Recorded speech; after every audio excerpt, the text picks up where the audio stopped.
Hello there, welcome to the Quarter to Three live stream for Hero Defense Haunted Island. If you will bear with me 1 second, I'm going to tweet. You know what? Never mind. I figured I was going to. I keep forgetting to tweet when I start these live streams. I don't think anyone is going to be too concerned with. Well, you know what? You're here, so you guys care about this game, but I don't know that there's much of a draw. It's a tower defense game, right? If I tweet, "Hey, I'm live streaming a tower defense game," that's hardly newsworthy. Tower defense games. Let's talk about them a little bit. I think that they are they're like comfort food, aren't they? I spend way too much. Like I'll check one out and say, "Hey, I'm just going to look at this a little bit," and then I spend way too much time like unlocking stuff and upgrading towers, and it's just such a formality, and it's so easy to get sucked into. I don't know if you guys are the same way that I am about that. But this one is a little bit different, and I want to show you why. Hello to all of you in the stream. So glad to see you guys. I have put up a little watermark for Quarter to Three, and I definitely appreciate the feedback from you guys. A few of you said, "Hey, doesn't need to be so big," and "Hey, make it translucent." I don't know if that's translucent enough, but definitely let me know about that sort of thing. Oh yes, and please like the stream. Thank you, Chris Markinson, for bringing this up. Let's see, the little trifecta of things I'm supposed to mention. Like my videos, click the little thumbs up, subscribe to my channel. Just one other thing. Oh, comment. You know, you don't have to comment. Apparently it helps if you do, but whatever. If you could, just click that little thumbs up. That's awfully cool when folks do that. And I have a Patreon at at patreon.com/TomChick. All right, let's get into Hero Defense. I'm also going to give away at 7 p.m. 6 copies of this game. 6. That's right, 6. 6 of you will walk away with a copy of this game by the time the stream is over. I want to show you real quick. This doesn't bug most people, but just explaining here, blah blah blah blah. It's out of early access. The full release has an overhauled tutorial and more informations in multiplayer. That's how you know the developers are European. And I have no problem with that, by the way. But that's kind of cute. Here's something that's not so cute. These things are all pretty obvious, right? They put a handy tooltip to just break down what's what. For instance, select season. What does that mean? Do I want to play during a winter weather effect? Do I want colorful autumn leaves? Do I want flowers in spring? Let's mouse over the button and check the tooltip. Oh my, yeah, there's half of a tooltip. They have bisected the tooltip with the edge of the screen. You might be thinking, Tom, you're just not framing your video streaming correctly. Nope. This happens in other places in the game where the tooltip is even farther off screen, and it's even more important that I read it. Anyway, these two buttons right here are pretty much beside the point. I played a little multiplayer with a friend of mine earlier today, and it's inconsequential. Here's the real meat of the game. Not the loading screen, by the way.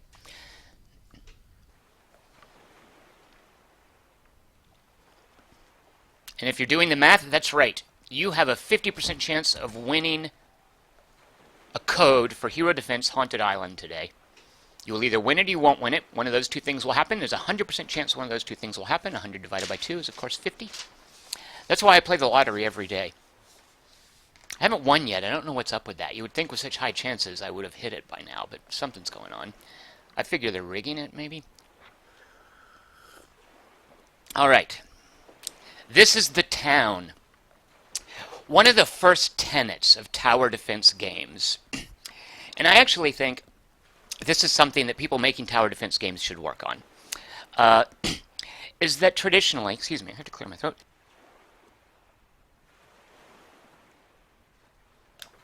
Traditionally, the model for tower defense games is, hey, let's start the player out with just the regular arrow tower. Let's make them play a few missions with that. Then we're going to give them a flame tower. He's going to play a few missions with that. Then we're going to add the slow tower. Everything unfolds at such a slow pace. And I think that comes from real-time strategy games where single-player campaign is, okay, we give you the infantry, then we give you the tank, now we give you the upgraded tank, then we give you the support unit, and then the healer. That, boy, is such the case with this. So I've sunk a fair amount of time into it. So what you're going to see now is everything pretty much unlocked. And now I can just plug away at making progress, at grinding. This is a fairly grind-intensive game, which isn't necessarily a bad thing. But it takes a while to get where I am. I think when you first start, you just have one of these little pieces of the town. These are all the buildings in the town. This is telling me that, hey, at these two buildings, you've got something you can do. And they're highlighted down here. This right here is where I would go to go straight to a match. And you know what? I'm going to do that for now. I'm just going to play a quick match, and then I'm going to come back and show you why you want to play matches, what you get from them. These are the levels. I can't continue on over here. I don't know how many there are. There are some back here. And as you can see, I've one-starred many of them. I've two-starred that one. If we go back to the easy ones, and this is part of the grind. And by the way, grind is not a dirty word if you're enjoying a game. I've three-starred this one. So actually, should I don't know, some of these? Here's another problem. There's so many interface issues with this. I'm a little disappointed they came out of early access without adding more interface polish. This is a church, obviously. Why can't, and I can see here I've got 2 stars, why can't I get basic information like what happens when I click on it? Alright, this shows me which of the challenges that I've done. This shows me what I'm going to win. This shows me that it's a chapel. There's no reason to have to, why can't that be appearing here somewhere? There are a lot of little minor things like this that really bother me. But not enough to not play it, so. Alright, so actually let's go to the chapel. Here's the grinding, by the way. I've beat this. I can do it again. I can do this again. The reward you only get once. I'll still get the gold that I make, and my characters will get experience. But you can go back and play anything you like. So let's try to get this rune right here. I've already got one, but in addition to just playing normally, these are little challenges that give you some sort of a modifier and an increased reward. You can play each of these, by the way, at each of the challenge levels for a decreased reward. So let's not do a challenge. Right now we're just going to do a regular chapel. I'm going to see if I can get the 3rd star on it. In a tower defense game, you place towers, right? Here you don't place towers, as you might guess from the name. It's called Hero Defense, Haunted Island. That's also a misleading name because you don't defend the heroes. Nothing's attacking your heroes. This should look familiar to anyone who's played a tower defense game. The dudes are going to come in here. They're going to walk around here. They're going to come by here. And they're going to try to walk through this gate, which has 5 blood drops, and these are its hit points. If 5 dudes get in here, of course, it's game over. Here's something that, again, is going to be familiar to a lot of tower defense players. There are 2 different paths. There's a yellow path, and there's a green path. At the top, these are the waves that are going to be coming in at me. The bar underneath it tells you which path that wave is going to take.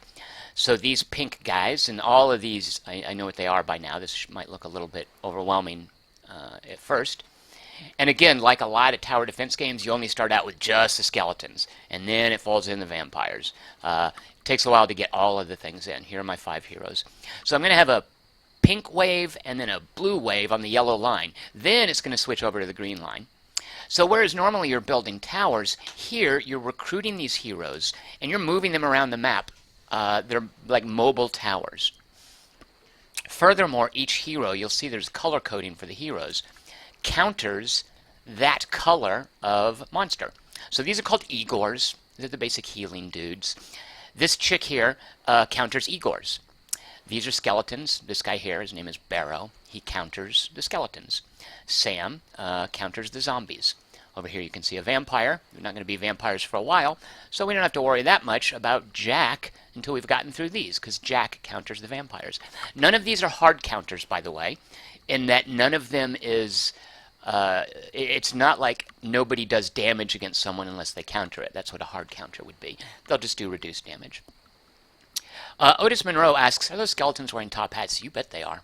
So is Barrow. So we start out with 200. These are called orbs. Some other resources that are important in the game. These are consumables over here. let's look at these. So obviously the snowflake freezes things. The fire thing probably does damage over time. The poison thing probably does damage over time. This right here I recently unlocked to complete all the consumables. It's called Fear. Let's see what Fear does by checking the tooltip. Oh my. The only words I can see are an H-E-Y. So whatever Fear does, it seems like I'm guessing that's the word they. Whatever Fear does, the third person plural pronoun is involved. That's all that I know. I could go to the online reference section of the game. In town, there's a building, I think it's called the Archives, where you have all these books with information. Yep, nothing about the consumables in those books. This right here is a nuke, sort of. Oh my gosh, yeah, what does that do? Well, I know this one. This calls out a mob, and it just runs along the path and destroys everything. So, I don't know. And furthermore, I don't know how to replenish these. I'm not even entirely sure how to replenish this, and that's kind of a big deal in a tower defense game. So that said, I think I could have been making much more progress if I understood a little bit more, if the game told me a little bit more about how to replenish these, and if I was therefore more willing to use them. Because, you know, when you have a limited supply of something, just ask anyone who's played an RPG and ends up beating the final boss with 100 health potions left. When you have a limited supply of something, you want to know, how vital is it that you stock up? How many of them you need to keep? Pony Carnival suggests putting the tool in tooltips. Yeah, that is something that they seem to have left out. Not much of a tool when you can't see any of it.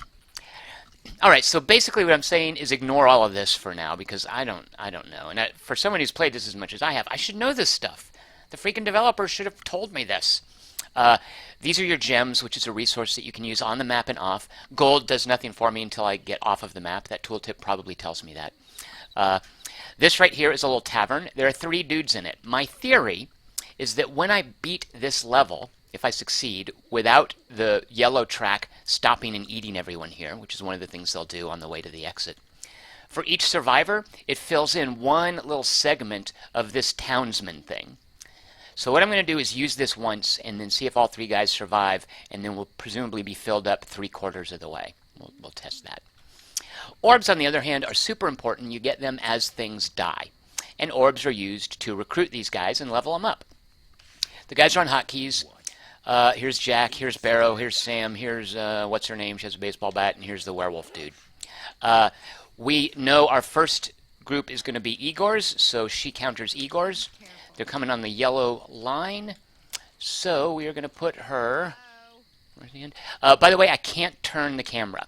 This is just, I can just move it around and it does all the rotating, which at times is annoying. Alright, so I'm just going to put her there.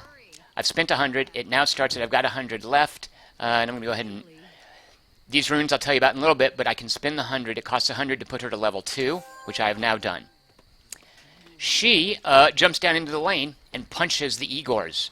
She will every now and then, because I've leveled her up on her skill tree, which is done in town, she'll knock someone back down the lane.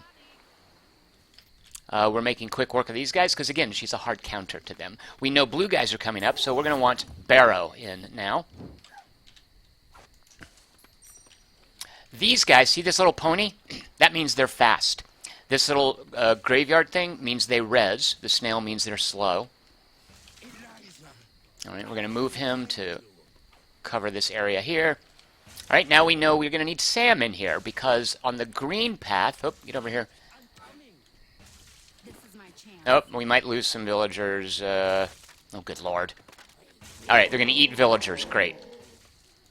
Well, on the green path now, Sam, we will place her. That's a shrine that she's on. I'll show you that. Okay. Ah! Sorry. Once again, yelling in your ear. Why didn't you guys tell me? All right, there. That was not a very effective use of my units. These little gears are places where you can build shrines. Here is a shrine that gives the person on it, in this case Sam, double damage. Oh, actually, is it double range or damage? Too bad there's no tooltip to tell me, right? I actually wrote it down. It is double attack speed. I wasn't even close. We're then going to have reviving zombies who are slow. Pony Carnival asks, can you pause and give orders? You can pause, but that comes up. So no, you cannot. What you can do is hold down the X and go at double speed. That's the only speed control you have.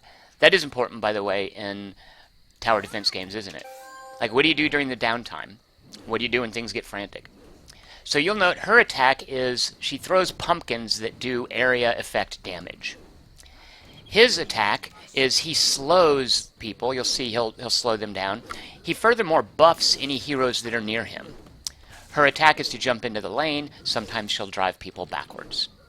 I still haven't brought out Jack or Wild, who are basically ranged guys. Jack fires a crossbow bolt. He throws some sort of a shuriken thing. All right, now we need to go back to the yellow track. I do not have any shrines over here.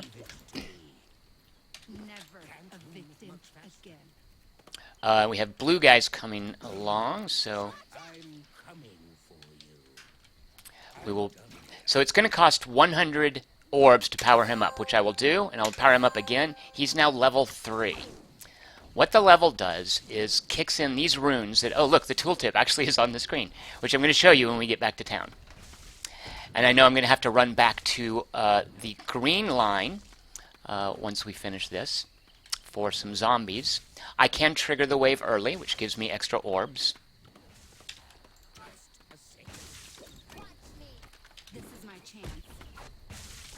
So here's a question. Do I charge her up, level her up, or do I save it for someone else? She's not going to need to be countering anything until several waves later, so I'm not going to do that. I'm instead going to bring Jack in. So I now have 4 heroes.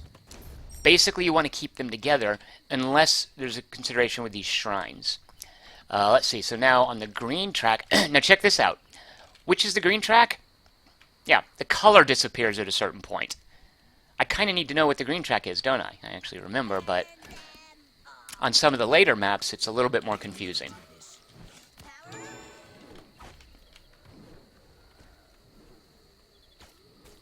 Left Empty says it's fitting that you can't pause because it puts some of the RTS back into tower defense. That's, I think, the case on a lot of tower defense games, is they do want to put you under that pressure of multitasking.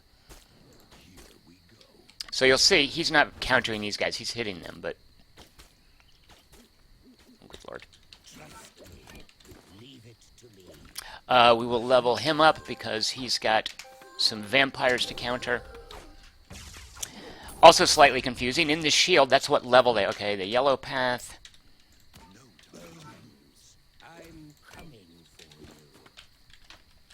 In the shield is their level. This little number here is their hotkey. I think they could have presented that a little differently. So the top cat guy, Joel Howe notes, seems to do a poor job countering the skeletons. It might be a level thing, but also he partly counters them by slowing them down, I guess. But yeah, he's definitely not a hardcore damage guy. Now, I could build him that way, and I'll show you that when we get to the skill tree after this mission. These guys are all very configurable. Now, let's say I'm having trouble. Maybe I'm playing this on too hard a difficulty level. I don't think I'm going to have any problem here. And I need to either level up. That's one thing you can do with your heroes.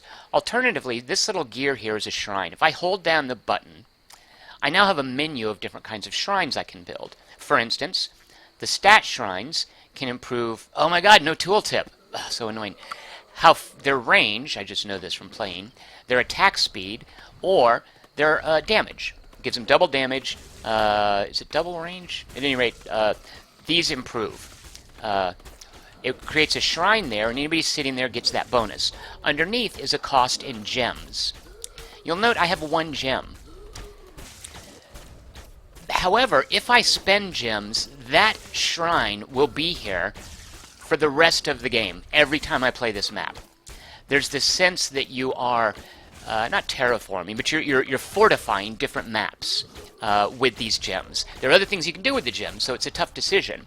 Do you want to spend gems fortifying a map or upgrading things in town? Okay, now we have Igor's on the green track. Let's get her here and level her up to help counter them.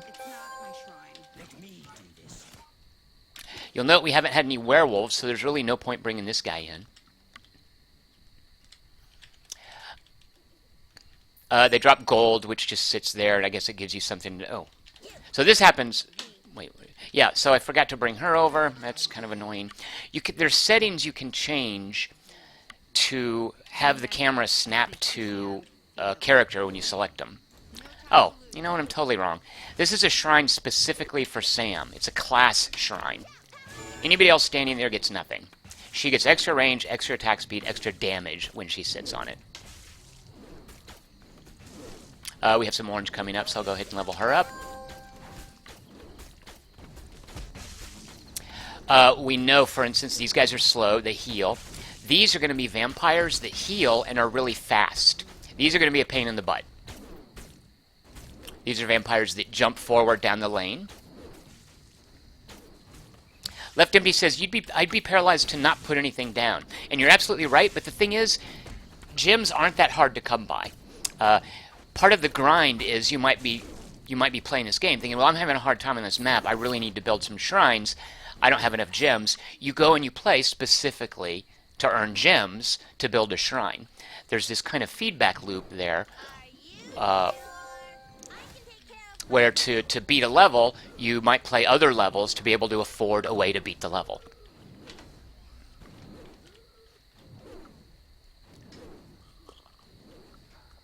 And furthermore, it's not like consumables where I'm not sure how I get them. I know exactly how to get... oh, shoot. I'm just saying I need to be ready for this one, and I'm not. Oh, God, they're so fast. This is my chance. And we'll do that. Let's see. How's he doing? I think he's okay, yeah.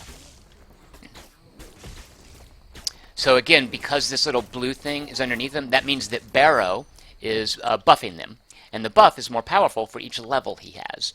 So sometimes with a lot of characters, it's better to just buff him, to just level him up, and by extension, slightly improve your other characters. Alright, so these are grasshopper vampires, countered by Jack. They will, if you watch them, lunge forward. Hence this grasshopper icon. Or maybe they won't. They're not doing it, which is fine with me. Maybe because Barrow is slowing them. At any rate, they're doing a terrible job of grasshoppering.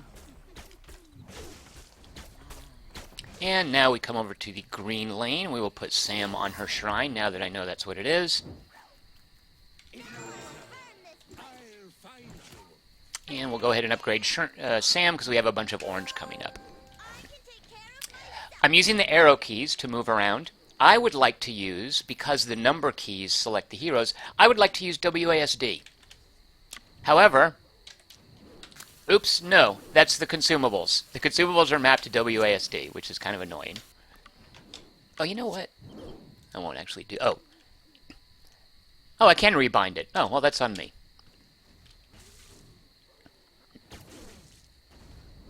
Joel House says changing lanes and making you move your heroes each time seems like a lot of busy work, not really strategy. I could see that being a fair complaint. It never, as far as I know, forces you to divide your dudes between two lanes. What it will do is... This is a fairly straightforward... Actually, no, this is a little tortuous. Some of the maps, it's harder to get back and forth than others. Like, there will be these winding paths, so you really have to be careful about, when do you leave one lane to go over to the other. I'm not really having any problem with the difficulty level on this one. I think I've basically out-leveled this map. But you're absolutely right, Joel, in that I could see that being construed as just pointless busy work. The alternative being, though, they just park on one lane. I guess one man's busy work is another man's, dynamism? Is that the word?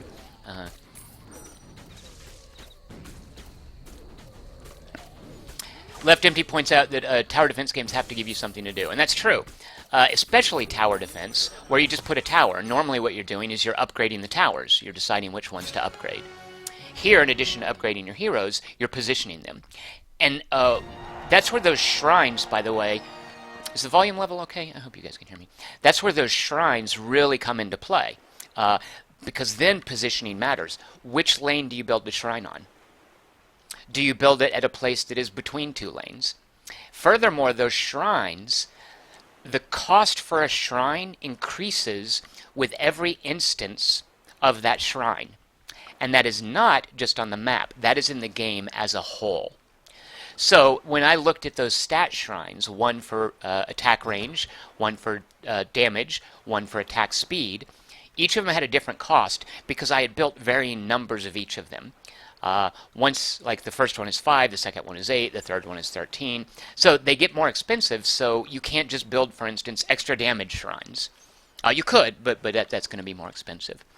All right, so I got some, I don't think I got gems. I think I got some gold, and I got something called a rune, which I now want to show you how you build characters here. Here's your experience points.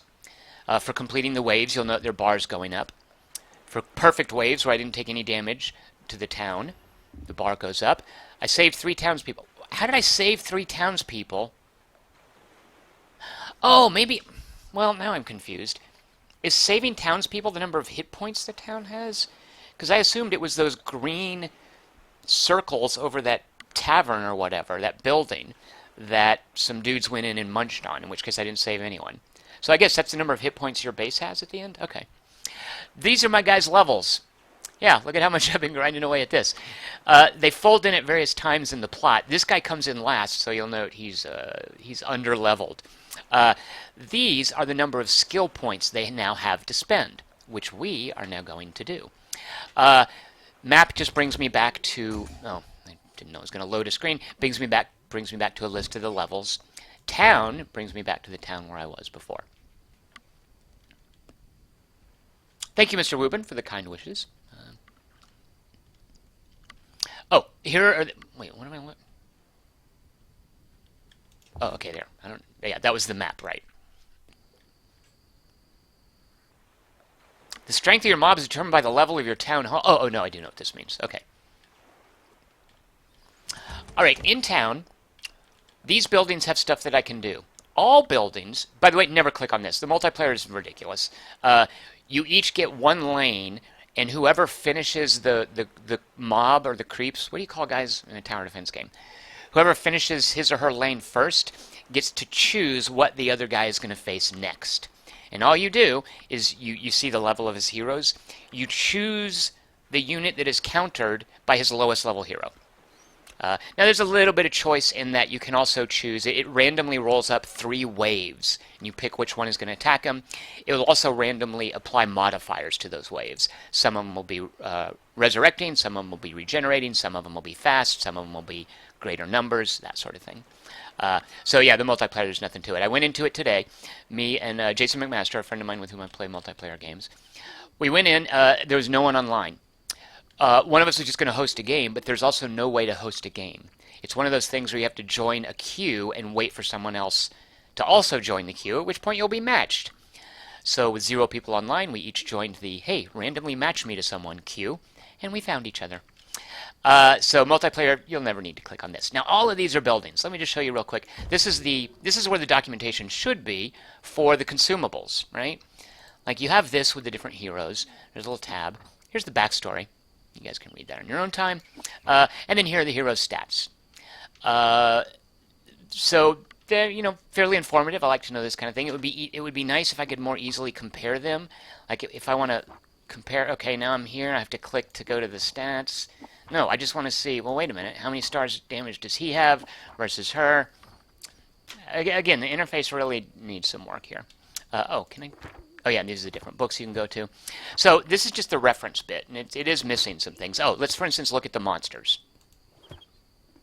Let's get some statistics on the monsters. These are the Igors. Let's look at their stats. Yeah, there we go. These are the different abilities they can have. What are each of these, by the way? Like, what's the difference between this and this? Let's check the tooltip. Huh, there isn't one. All right, thanks, interface. Now, one thing that every building has, even if it's just something like this, is you can upgrade it. And upgrading it gives you some in-game bonus. So, for instance, my mob, and that's the nuke power you can use that I don't know how to replenish, gets 30% extra damage. If I upgrade it at a cost of 270 gold, here's my gold up here, then it will do 40% extra damage. Every building has some sort of a global modifier like that. The vault, here's a weird one. The vault is a bank where I can trade gems, or I can buy gems. And remember, you need these to build shrines. You also need them for various other upgrades. So if I just want to grind away at gold rather than gems, I can do that and then cash in the gold for gems. The exchange rate, I think that's what investment discount means. Again, let's check the tooltip. Oops. The tooltip on the investment discount. Oh, actually, if I upgrade. Yeah, no, it doesn't tell me. Yeah, so I don't know if investment discount means for the... Oh, it's got to... I do know because I have upgraded to test. The investment discount gives you a better exchange rate. All right. I'm actually going to do this. Now, let's look at buildings that actually mean something. Bradley Steele says he thinks we can... Because I mentioned playing multiplayer against Jason McMaster. He thinks we can assume McMaster won. Otherwise, I would have let you know. Bradley Steele, I have no response to that. Here's a building now where something happens. And this is where I go from whinging about the interface issues, which really, come on, it was in early access for a while. I don't know why that stuff isn't ironed out. Here's where I go from whining about the interface issues to playing enough to get this guy up to level 19, which is no mean feat. This is, what building am I in? Well, at any rate, I can upgrade this building to give everyone a global bonus. That's nice. You'll also note it's expensive. It's starting to cost me a lot of my gems. I have other things to do with my gems, like fortify the maps, right? All right, so screw this little minor bonus. And look how minor that is anyway. A minor damage, range, attack bonus 2%. I'm not going to pay 40 gems to get my range bonus up 2%. Screw that. These numbers are basically a measure of their offensive power. I'm not sure that that counts as much. These little things here, these are runes, and this is one of two ways that this game absolutely doesn't suck. Let's look at a character's runes. Let's start with this guy, Wild. He's the guy I've leveled the least. He counters werewolves. This screen looks messy. Ignore all this down here. It's actually not messy. I love how tidy it is. We'll get to that in a minute. This screen up here, let's look at this. You guys are looking here. Stop looking. Don't look at this at the bottom. If I had a piece of paper, I'd cover this up with it. Let's look at this right here. Wild has a level 2 weapon. We're going to get to that in a minute. More importantly, Wild can slot runes. Here's how he normally comes. He normally doesn't have this right here. He could slot one rune in each of these spaces. When I upgrade his weapon, it gives him an additional slot. I'm not going to do that now. So I've upgraded it to level 2, which puts a slot here. If I go to level 3, it'll put a slot here, 4 here, and so on. I think it'll even give me thirds. Well, that can't be right. I don't know what happens. I guess the weapon will max out. What I do with these slots is put runes that apply bonuses. However, those bonuses do not kick in until I have leveled Wild up in the context of a match. Not leveled up in terms of the overall, it's called charging up actually, when you use orbs to quote level up. Leveling up is actually going up levels to gain skill points.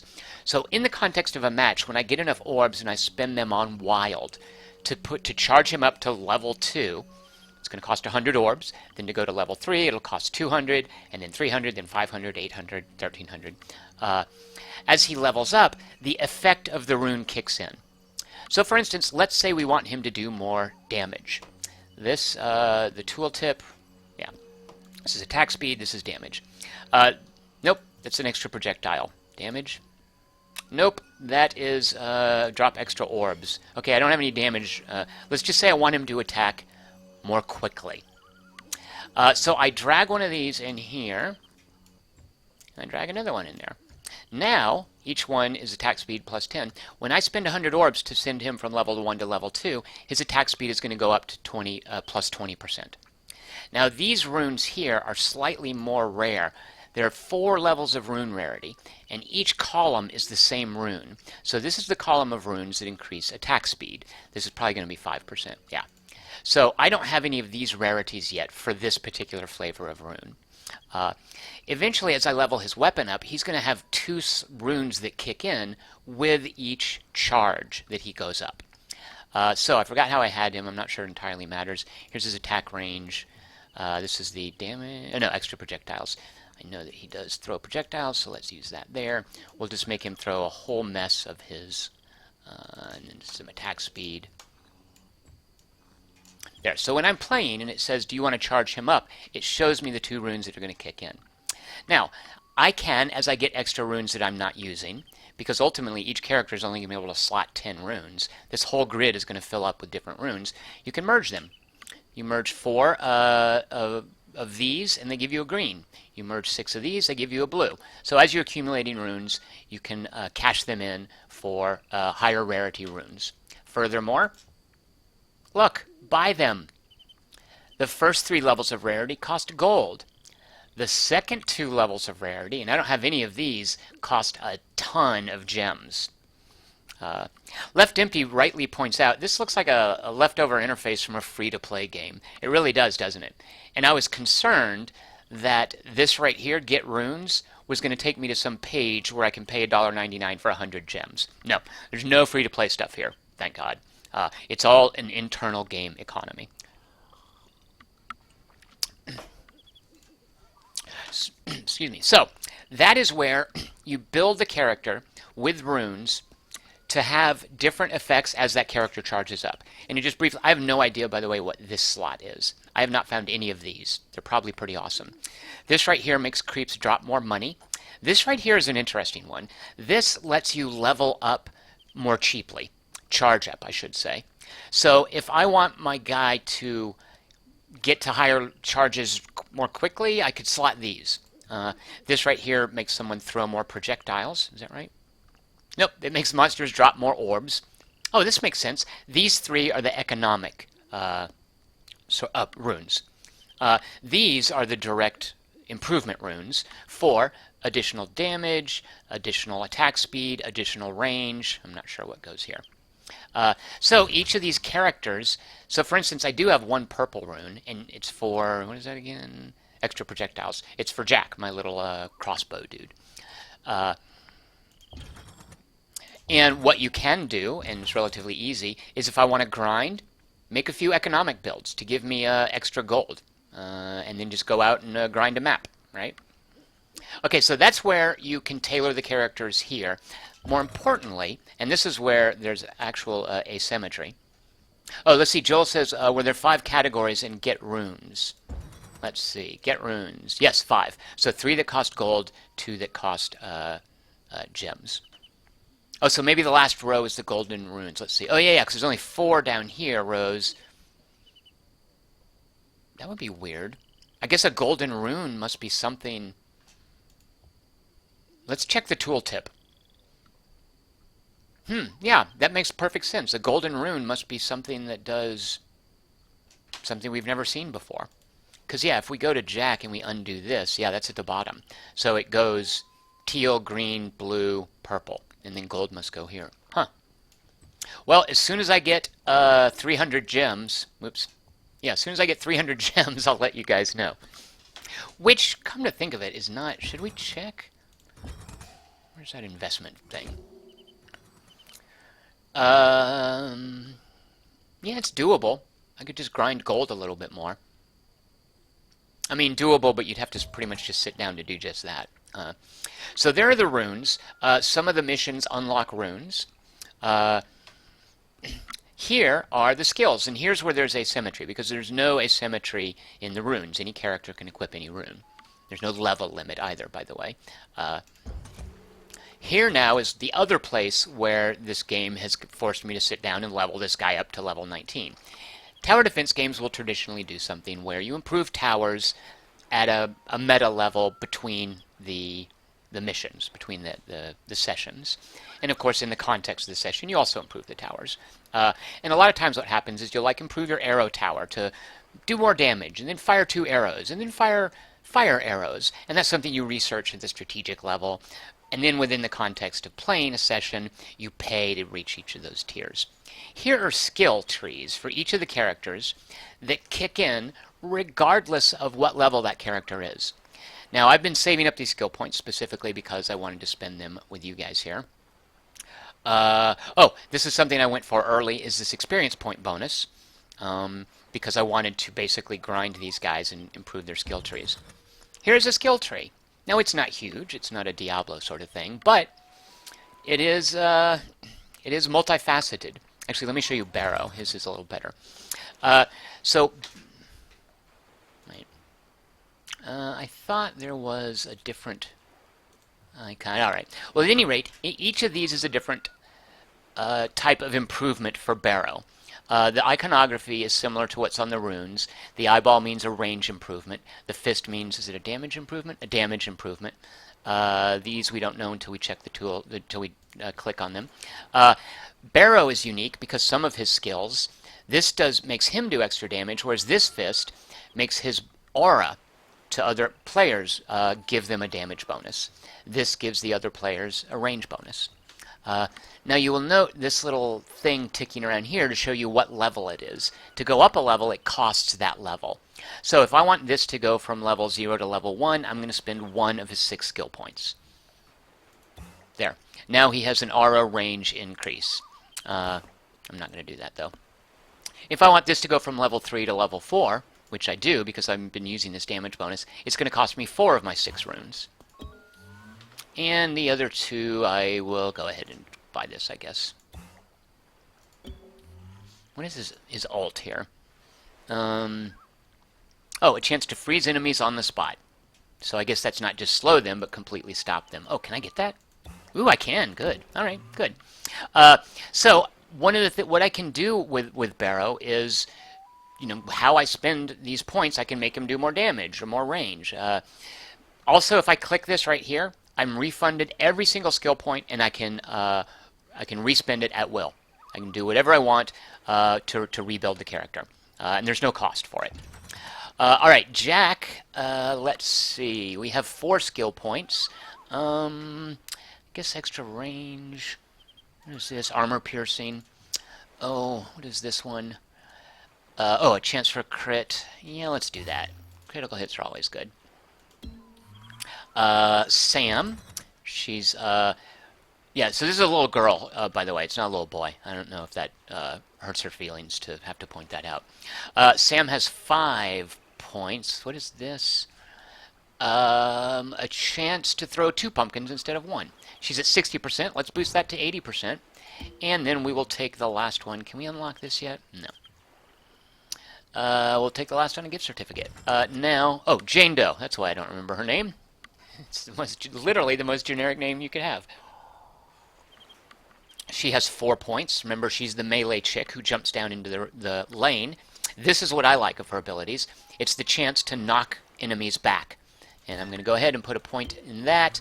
And then the last point, yeah, I can't buy this because I'm not clear what this is telling me. Oh, yeah, I am clear what it's telling me. In order for this to feed into this and unlock it, the source skill has to be level 3. So this is at level 3, so it goes all the way up here. This is only at level 2, so it only extends into here. So I have to get this to level 3 to unlock that. I just realized that. And then finally this doofus, Wild, who's underleveled. I could totally grind him, by the way, if I just wanted to do missions with him. Let's see. He has 5 skill points. I just don't really care about this guy. I don't know. Let's just have him basically just do more damage. No. I just frankly do not care about this little fella. His razors will return back and hit creeps twice. Alright, let's spend 2 points on it. No. 1 point and then we'll give him extra range. There we go. Poor Wild. Alright, so now I have spent all my skill points. How do I know that? By going back and looking at each person individually? No. I can check here. Again, here's their level. Here's how many skill points they have. Here's their hero power. And look, the tooltip is actually on the screen. Nice work, guys. Alright, so we have spent our, if we go back here, you will now note nothing has sparklies. Basically, there's nothing saying, hey, your attention is needed here. Go spend something. Now, let's go take them onto a map, now that we've leveled them up. And then, after this, I'm going to give away 6 copies of this game. This is also a fixture of tower defense games. I've unlocked 17 out of 56 stars. Each level has 4 stars. So, 56 divided by 4 is 14? Did I do that right? Yeah, 14. So there are 14 levels in this game. And each level, and I really like this. Let me show you guys this, because I don't think I really gave you a sense of this before. Again, I wish I knew what these were. Like, I can't, like, some of the maps are super annoying with having to move back and forth between the lanes. Some aren't. Also, this is now making me angry. If they're going to put an emphasis on persistently fortifying a map, which they have, the shrines is a great mechanic. I like that system a lot. I like how it makes these gems valuable. I like how it makes me focus on one map. I like the sense of kind of terraforming, building up the city. If they're going to put emphasis on that, for Pete's sake, let me know which of these I have fortified. You know, how many gems have I spent fortifying this particular map, or what shrines are on it? You know, there's no reason to make me click on this to drop this thing down to give me this information. All right, so here's one of the things I really like. These little things are distinct for each map. They're in the same general category, but a bone challenge is only use one character. So we're going to try this one, actually. We're going to try to beat this map using only Jane Doe. Now, this is tough to do because you're not going to be able to use the counter system. So this is a challenge you can't really do until you've basically brute force leveled past a map, right? It's also a good way to just grind experience for that particular hero. And each map has a different one where you're just supposed to use just that hero. The wing challenge, which I've apparently done. Oh, I love this. If you don't like the busy work of moving the heroes around, and it can be a bit much, this is a cool challenge in that once you put the hero down, you can't move him or her. You pick a place for that hero to go, and you're not moving them. Now, what it doesn't do is you can't put the hero down and then accidentally move it, and then, whoops, I messed up. It locks out any movement ability once you drop a hero. Similarly, this only lets you choose Jane Doe. And look at this, you're getting gems for doing it, whereas this one just gives you gold. And then the skull challenge is you just got one life. So you can't let more than one person through the lane into the city. Now, I've done this, you will note. Look, I can still grind it for gems. I could sit here and do this over and over again. I could get it down to a fine science. You know, put this guy here, then this guy here, then that guy there. And I could just repeat it ad infinitum to rack up gems. Some of you might think, oh, that's terrible, that's grinding. And it is grinding, but the game is going to let me do that. It's not going to do this arbitrary, hey, we're locking you out of this, you've got to go get your gems somewhere else. It's not doing that, and I appreciate that. All right, so let's try this with just Jane Doe. Oh, no, really, what do I care? Because 200 gold is nothing, right? You know, let's just try it on medium. Forget the challenge. This is going to give us the second tier rune that causes more orbs to drop. Chairlift. Okay, so we're going to chairlift. Oh, look, here's a tooltip for one of the consumables. Now, please tell me how to get more of those consumables, game. Oh, that's good to know. It stops regeneration and healing. Because a lot of the creeps that come out specifically heal. All right, this looks like a single lane map. Good. Ah, very good. All right, so they're going to come here. If they get up to this point, oh no, if they get up to this little bridge, they're going to start munching on these guys. Hey, look, I've got 4. That was 3 before. Ugh, you stupid game. And look, there's only 1 of each of these. There was 2. Ugh, silly game. I have done a fair amount of fortification here. This is a spot that improves Jack. This is a spot that improves Barrow. And I haven't built shrines on either of these. So we know the first wave is the skeletons. Let's bring Barrow out. We'll put him on his shrine. I'm going to hold down the X to just fast forward. Oh, wait a minute. Does that mean that they're going to get in and... Ah! I think that means they're going to... Yeah, I don't want them to get in there and eat these villagers. Oh, attack faster. I cannot roll the mouse wheel to zoom in, by the way. Alright, we're not going to be able to save the villagers. Whatever. Bon appetit, skeleton. You know what? Those aren't top hats. Those look like train conductor hats or something. One of the cool things is when it eats someone, it spawns that villager as a new creep at full health. Alright, so let's get Jack out here because we're about to have some vampires. and he can help finish this off. And then Jack can sit in his shrine over here. Jack, get over there. And we'll actually have Barrow come over here to buff Jack for the time being. Oops, wait, Barrow. Finish this guy off. I'm not sure what the... Oh, this means he can be charged. I just now realized that. He's got the little sparklies coming off of him. Let's level Jack up. So here you can see, and look at the tooltip there, you can see what runes are going to kick in if I charge him up. As far as I know, charging him up doesn't change the amount of damage he does, unless I've got those runes equipped. It just kicks in these modifiers. The damage he does is fixed by his level and what I've done with him on the skill tree. John Howe says, and this is an excellent point, and this is one of the considerations that goes into when and where you build your shrines. Let's say I wanted to do that Jane Doe challenge. I would definitely want to build a Jane Doe shrine, wouldn't I? I don't think... Can I destroy a shrine? You know where to find me. Really? Is it permanent? Let's see. What if I go...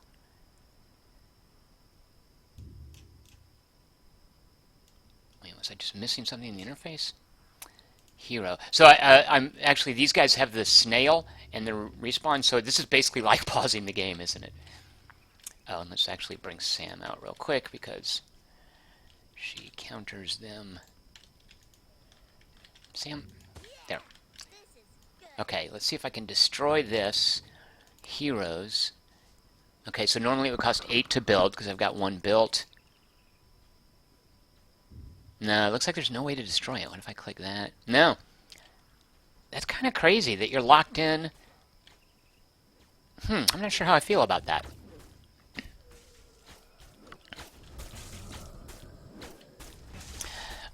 So next we have Grasshopper Vampires. So I am going to go ahead and save up to level up Jack because we have a whole mess of red and we have a red boss who has armor. And Jack fortunately has armor piercing. One of his abilities is armor piercing. He's going to attack farther and attack faster once I charge him up, which I will do right now. Oops. Now you can see, let me choose Jack, you can see his little red circle. Watch when I charge him up. There, you can see his range increased. I don't know if you can tell, but he's firing faster and doing more damage.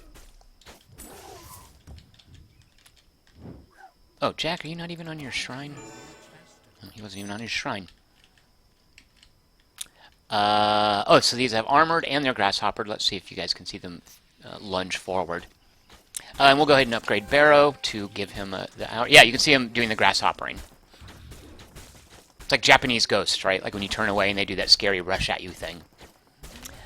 We'll upgrade Barrow again because of his buff I quite like, and we've got some blues coming up. Here we get, so I know this is slow. What is this? Looks like an open box with 4 bottles in it. I don't know what that is. Is it a bandage? Alright, so she's a boss. She's going down very quickly. I don't think we're going to have any problem on this map. We will upgrade Jack, although we didn't really need to. Oh, and I'll hold down X, because... So with one lane, as you can see, it's pretty simple to not have to fuss around with that whole, hey, moving heroes. So yeah, so if I just want to farm the chapel, I can do it. It will let me.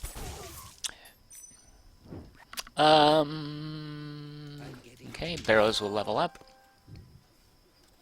I do like the intent of the interface. So if I just hit a hotkey, it selects that hero.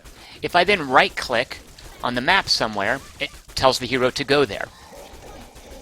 If I want to level that hero up, when I have him or her selected, for instance, oh, I just hit the space bar. Oh, see, now they're going fast. Oh, man. Oh, they're going fast because I had the double speed enabled. Kelly Whitmire says it looks like a bandage. Yeah. Oh, yeah, absolutely. Can you send in multiple waves for big money? Mr. Woobin, where were you before when I was playing the game? That is an excellent point. Let's make sure we can counter these Igors and let's get them in there, right?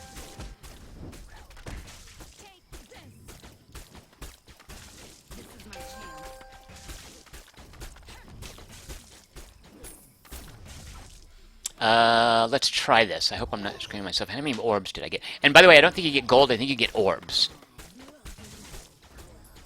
I don't seem to be having any problem here, so I might regret those words. Vampires are stacking up a bit. We'll level up Jack now. Okay.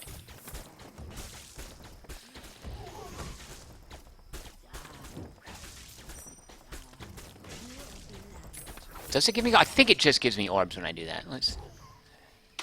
Never a victim again. He'll come back. Yeah, they do overlap. Look. So that's kind of cool. So yeah, I could just have... Oh, shoot. So Igor's heal, so that his healing applies to the vampires. That's interesting. We're good, though. We're golden. We'll even get Barrow. Oh, no. Ooh. The healing is being a bit of a pain. I think we're okay. Barrow's slowing him down. What is he doing?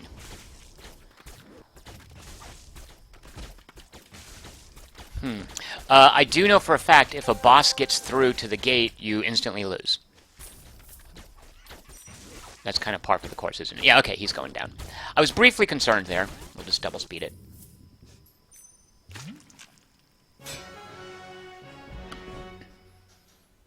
Alright, so let's see what we won. Oh, we won one of those soul orbs. We get to keep, of course, whatever gold we earned in the context of the match that they drop. Oh, and we get XP. That's really a lot of what it's about, is leveling the characters up. Oh, an XP bonus for calling waves earlier. That's a great incentive. I'm so glad you mentioned that, Mr. Wubin. Was that Wubin? Did I give the wrong person credit? Yes, Mr. Wubin. I'm glad you mentioned that. Left Empty asks an excellent question. Sometimes when you play a game like this, what happens if you lose the level? Have you just wasted your time? You haven't entirely wasted your time. You do definitely get to keep your gold. You do get experience points, just not as many because you're getting points per wave, right? And per perfect wave. And for calling things early. So you get those experience points, you just don't get as much, and you of course don't get the reward, or you don't tick off the star. So let's now, just to recap briefly, yes, it's tower defense. It has a lot of the trappings of tower defense, for better or worse. I enjoy tower defense as very much a comfort food kind of RTS, a little brainless, and this is definitely that. However, I do feel like it's got a really nice hook with the rune building system. If I want to create different character builds, I can do that. This whole collecting and merging bit right here, I can do that. I like that as an alternative to some crazy like paper doll where you slot gear. I like the skills, of course. I mean, who doesn't like a good skill tree, right? Now, nobody leveled up that last session, so there's no skill points to spend. And I really like the idea of fortifying the maps permanently, of having to make a permanent call about when and where and what kind of shrines do I build on the map. Because, I don't know if I mentioned this, the shrines, and I was going to show you guys this, but there's no point. You guys have pretty much seen what it's done, so I'm going to give away the keys in a minute and then call it a day. But the different shrines you can build is either a shrine specific to a class, a stat shrine, I say specific to a class, specific to a character, which improves that character's range, attack speed, and damage. You can improve a stat where you improve any character's damage or range or attack speed. And remember, each time you build one of these anywhere on the map, it's going to be more expensive when you build the next one, anywhere on any map. And then finally, there are shrines, and this is what I wanted to show you guys. There are economic shrines, where if you put someone on that shrine, you're going to either get an orb income, they're going to steadily give you orbs, steadily give you gold, or increase the speed of every character on the map. And the degree to which they do that, namely improve your orb income, improve your gold income, or improve your other character speeds, the degree to which they do that is their level. So it encourages you to park someone there. For instance, in that last map, I didn't care about that werewolf dude, right? I hadn't leveled him up much. I could have spent the 100 orbs to just drop him on an economic shrine, for instance, to farm orbs or gold, or to make everybody move more quickly, and then leveled him up to increase that buff. So, to recap, I like the rune system, I like the skill tree, who doesn't, and I like what they do with the shrines, and how they feed into where and how you grind on these maps. which of course feeds into the skill trees and the runes. So anybody who wants to copy this game, no hard feelings if you don't. This might not be your bag. Even if you don't want to play it, maybe you know someone who might want it. I have 6 keys to give away. Just type into the chat channel Hero Defense, or Haunted Island, or Haunted Island Hero Defense, or HD, or HDHI. So I've got 6 keys to give away. If this is something you're interested in, or if this is something you think you might know someone who's interested in, let me know in the chat channel, and I'll hand these keys out. Dadgummit, I meant to look up the developers and give them props. I'm not entirely sure where they're from. As I mentioned, they are European. Okay, Shiram, I'm putting you down. Kelly Whitmire, Kelly W. Bradley Steele, renowned porn star, Bradley Steele. That's not true. I don't mean to besmirch your good name. Mr. Woobin, putting you down. D. Tibbs. They call him Mr. Tibbs. You're probably sick of hearing that, especially if that's your real name. Pony Carnival. Otis Monroe. Left Empty. Mr. Woobin points out it would probably be more efficient to draw who doesn't get a key.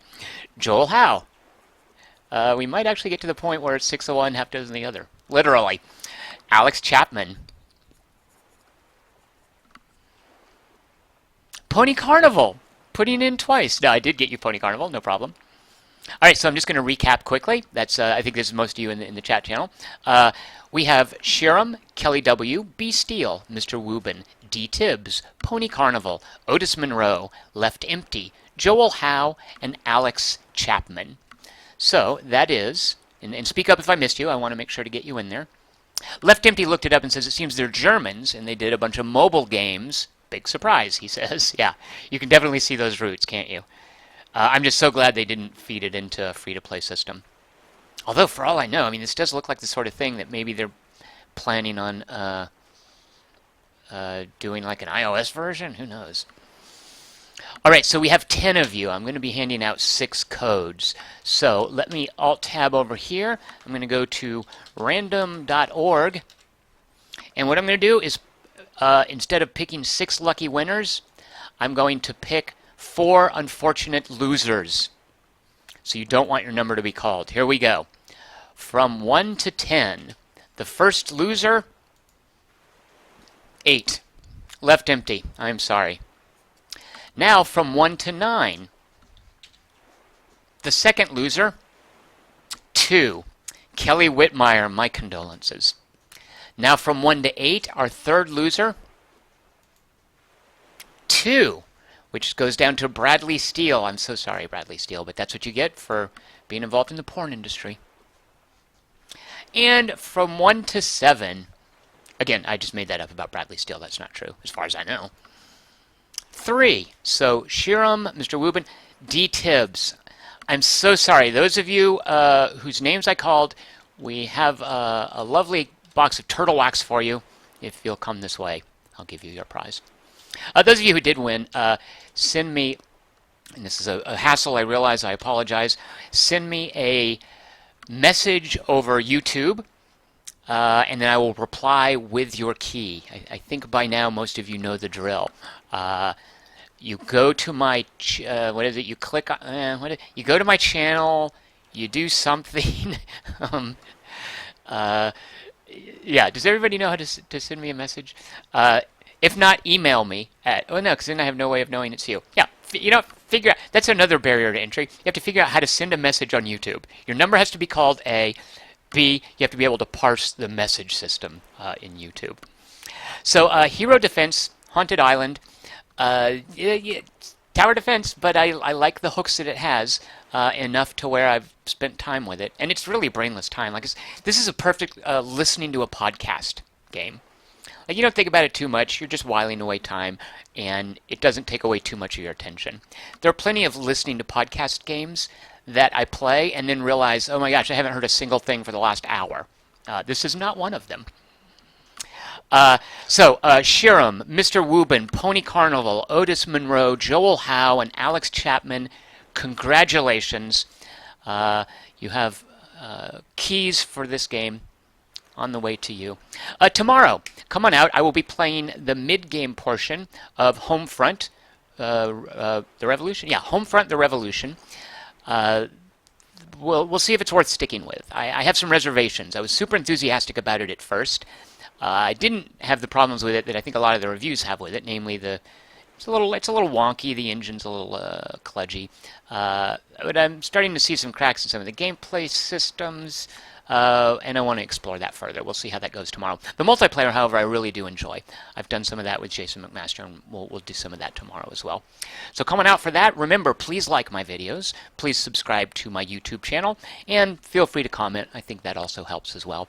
And if you get a chance, visit my Patreon page at patreon.com/TomChick. Thank you guys for joining me today, and I'll see you guys tomorrow. Oh, tomorrow, by the way, also I meant to mention, I don't have a copy of Homefront: The Revolution to give away, but good Lord, I have a whole mess of other games to give away. So tomorrow, you know what, it'll be a surprise. Show up. Here's the deal. Tomorrow, everybody who shows up gets a free game. You know what, should I say that? Let me see what keys You know what? Tomorrow, half of everybody who shows up will get a free game. I'm committing to that. So, all right, thank you guys for joining me. I'll see everyone tomorrow. Good night.